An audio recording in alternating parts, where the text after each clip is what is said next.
Oseriez-vous contempler l'un des supplices les plus cruels du Moyen-Âge? Dans l'ombre des tours et des cachots, la cage suspendue attendait ses victimes, promesse d'une agonie lente et implacable. La cage suspendue, redoutée en Europe médiévale, apparaît entre le XIIIe et le XVe siècle, en Allemagne et en France.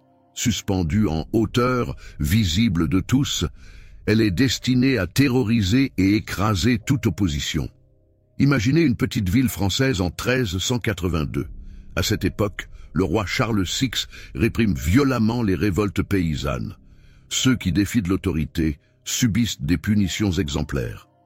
Cette cage n'est pas qu'une punition, c'est un message pour dissuader toute rébellion. Un homme y est placé, Jacques Lemoine, insurgé accusé de trahison pour avoir mené une révolte contre les impôts. Enfermé, exposé aux regards impassibles, sa vie se réduit à une lente agonie sous le soleil brûlant. Le fer froid mord la peau de Jacques et la cage grince lorsqu'il est enfermé. Suspendu, il ne peut presque pas bouger.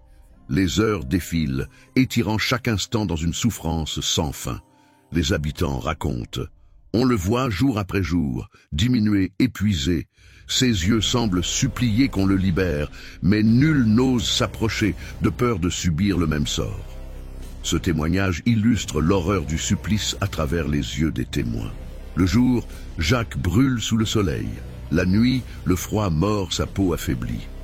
Les enfants des villages parlent des cris étouffés qui résonnent dans la nuit, tandis que les corbeaux, attirés par l'odeur de chair, commencent à tourner autour de la cage. Laisse une trace de ton passage, like. Peut-être que Jacques aurait apprécié un signe d'empathie en ces heures sombres. Les jours s'étirent, et le corps de Jacques se dégrade, exposé à tous. Il devient un spectacle de souffrance, un avertissement visible pour des kilomètres, réduit à une relique vivante de l'autorité, condamné à mourir à la vue de tous. Après plusieurs jours, la vie quitte enfin le corps de Jacques, mais son cadavre reste exposé, se décomposant dans la cage. L'odeur de la mort imprègne les alentours, rappel constant de ce qui arrive à ceux qui défient le pouvoir. La cage suspendue, utilisé bien au-delà de Jacques Lemoine, devient un symbole de dissuasion dans plusieurs régions d'Europe, gravant dans les mémoires la cruauté d'une époque où le pouvoir se nourrissait de la peur.